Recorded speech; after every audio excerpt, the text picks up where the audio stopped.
Haleluya, haleluya. Bapak Ibu tetap bersuka cita karena kita selalu bersama-sama dengan Tuhan Yesus. Siapa Yesus? Dia Allah yang datang ke dunia ini. Dia menebus kita, tapi dia juga berjanji kepada setiap kita yang percaya kepada dia. Ia menyertai kita sampai kesudahan alam semesta ini. Bahkan dalam Injil Yohanes pasal 14, di sana ia katakan, kita tidak perlu gelisah, kita tidak perlu galau, kita tidak perlu sedih, karena Yesus pergi ke rumah Bapa untuk menyediakan tempat bagi kita. Di mana Yesus tinggal, disitulah orang-orang percaya akan tinggal bersama dia. Nah, Bapak Ibu yang dikasihi dan diberkati oleh Tuhan, hari ini saya ingin menyampaikan ada dua kebenaran yang akan saya sampaikan kepada kita, yaitu tentang cara Roh Kudus bekerja kepada setiap orang percaya. Dan firman Tuhan ini juga menjawab kepada beberapa orang Kristen yang selalu mengkritik, yang selalu mengatakan bahwa itu tidaklah benar manifestasi yang terjadi di dalam beberapa orang. Dan ini tidak berbicara hanya orang yang di aliran karismatik saja, tetapi semua orang percaya. Bapak Ibu yang dikasihi dan diberkati oleh Tuhan. Nah, beberapa orang melihat tentang manifestasi daripada Roh Kudus. Ketika seseorang itu percaya, maka ada manifestasi yang terjadi dalam hidupnya. Dia bisa teriak-teriak, dia bisa nangis, dia bisa lompat-lompat, dia bisa ketawa. Apakah itu salah? Alkitab tidak mengajarkan sesuatu yang detail tentang manifestasinya seperti apa, tetapi Alkitab memberikan cara Roh Kudus bekerja dalam setiap orang percaya. Dan itu bisa terlihat dari manifestasi ketika Roh Kudus itu hadir dalam kehidupan seseorang. Kapan? Pada waktu dia percaya kepada Yesus Kristus sebagai Tuhan dan Juru Selamat. Secara khusus, pribadi saya yang tadinya tidak mempercayai tentang manifestasi itu, tapi saya sendiri yang dijamah oleh Roh Kudus. Hanya beberapa orang yang melihat bagaimana manifestasi Roh Kudus itu bekerja di dalam hidup saya. Pada waktu Roh Kudus bekerja dalam hidup saya bisa teriak, saya bisa lompat, saya bisa tonjok beberapa orang, karena ada satu kelepasan terjadi dalam hidup saya. Dan itu real, nyata, tidak dibuat-buat. Cara Roh Kudus bekerja bukan seperti Bapak Ibu membuat konten atau membuat film, harus acting dulu. Cara Roh Kudus bekerja itu secara otomatis seketika terjadi. Kapan? Orang itu percaya. Salah satu ayat atau salah satu cara Roh Kudus bekerja dalam kehidupan orang percaya, di dalam Injil Yohanes pasal 3 ayat 11 dikatakan begini, Aku membaptis kamu dengan air sebagai tanda pertobatan. Ini Yohanes Pembaptis mengatakan kepada orang-orang yang pada waktu itu meresponi KKR di padang gurun. Tetapi ia yang datang, yang dimaksud adalah Tuhan Yesus, kemudian daripadaku lebih berkuasa daripadaku, dan aku tidak layak melepaskan kasutnya. Ia akan membaptiskan kamu dengan Roh Kudus dan dengan api. Bapak Ibu yang dikasihi dan diberkati oleh Tuhan, ada kata terakhir adalah dibaptisan dengan api. Itulah cara Roh Kudus bekerja di dalam kehidupan orang percaya. Kapan? Pada waktu dia percaya, pada waktu dia memberi diri untuk percaya menjadi pengikut Yesus, menjadi warga kerajaan Allah. Saya tidak punya bahasa Alkitabiah untuk menjelaskan seperti apa, tapi ilustrasinya begini. Kalau Bapak Ibu pernah menggoreng ikan yang masih hidup-hidup, apa reaksinya, apa manifestasinya? Yang pastinya dia lompat, ya, dia pasti akan ada reaksi. Seperti itulah cara Roh Kudus bekerja dan terlihat dari manifestasi. Saya sudah banyak kali mendoakan orang dan orang itu memperlihatkan manifestasi Roh Kudus. Terkadang dia bisa berbahasa yang tidak saya mengerti, bahkan dia pun tidak mengerti.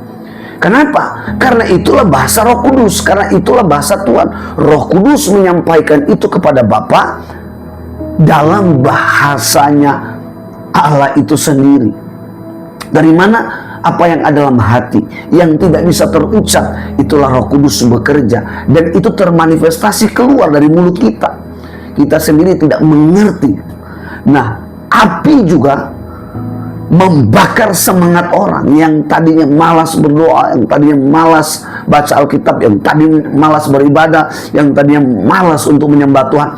Api, Roh Kudus itu bekerja seperti api, akan membakar seseorang itu, dan dia akan semakin dalam mencintai Tuhan.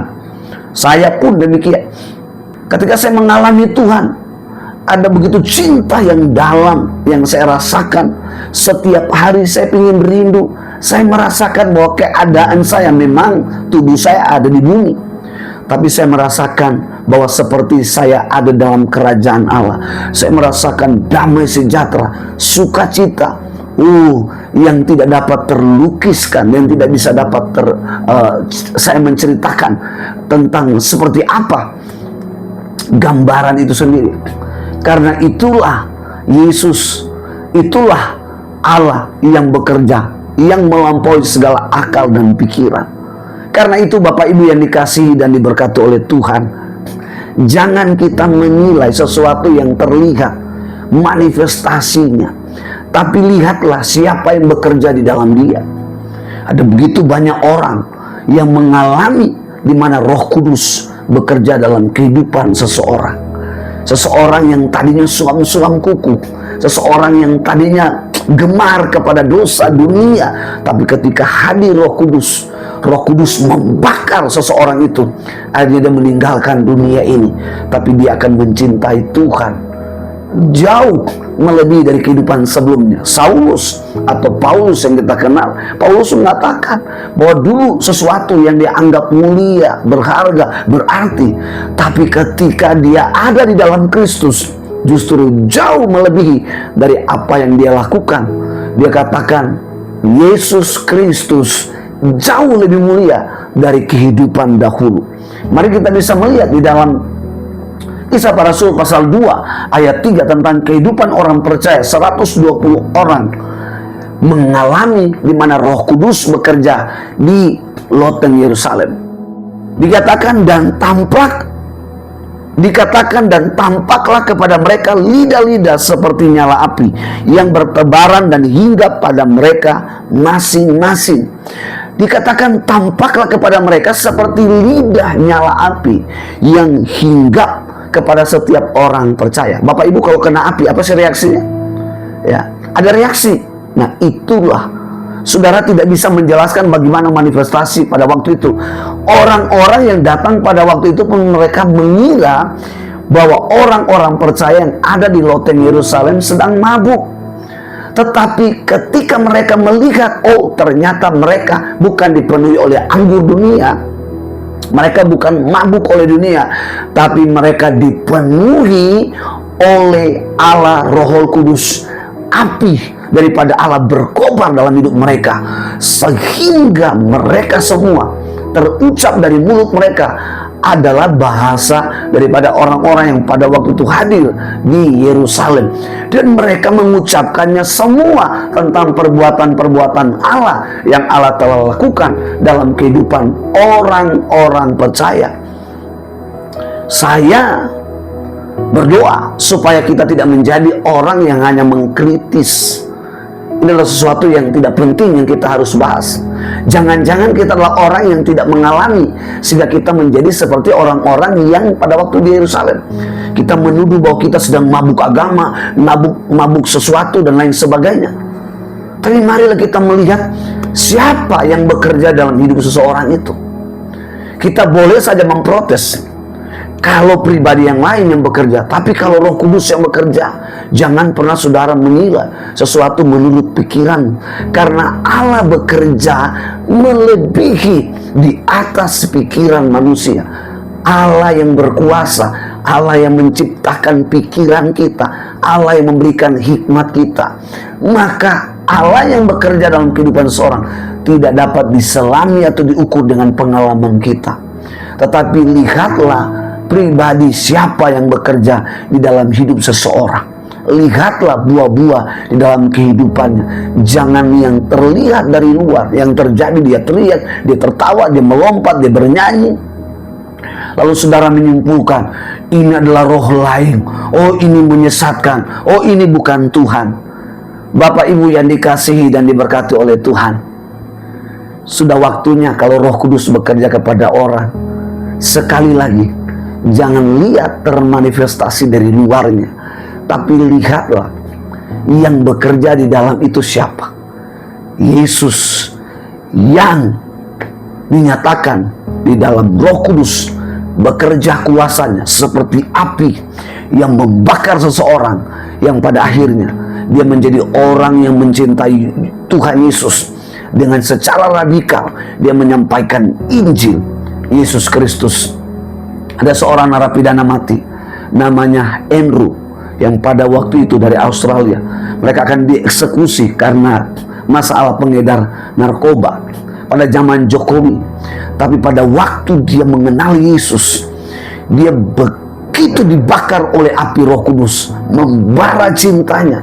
Bahkan pada suatu saat mereka dieksekusi mati, dia minta izin kepada penembak untuk beberapa menit berdoa. Bahkan para penembak waktu melihat dia, mereka pun menangis. Mereka tidak tega untuk membunuh, tapi itulah perintah dari sang presiden. Hukum yang telah ditetapkan tidak bisa dipungkiri dan harus dilakukan eksekusi mati. Sekalipun Andrew Chen hanya beberapa bulan tahun dia hidup, tapi perjumpaan dia dengan Tuhan Yesus mengubah hidupnya, sehingga cintanya dia akan Tuhan begitu dalam. Kesaksiannya luar biasa. Dia lapar dan haus akan Tuhan. Siapa yang membuat itu kalau bukan Allah Roh Kudus? Dan itu termanifestasi di dalam kehidupan. Demikian juga Paulus atau Saul. Saya berdoa supaya kita tidak sekedar menjadi komentator, memprotes, tapi kita juga mengalami, sehingga apa yang kita lihat, yang dialami orang, itu menjadi sesuatu yang nyata pada pribadi kita. Doa saya, Roh Kudus yang sama akan bekerja di dalam kehidupan kita dengan kebutuhan sesuai kerinduan kita. Tuhan Yesus memberkati.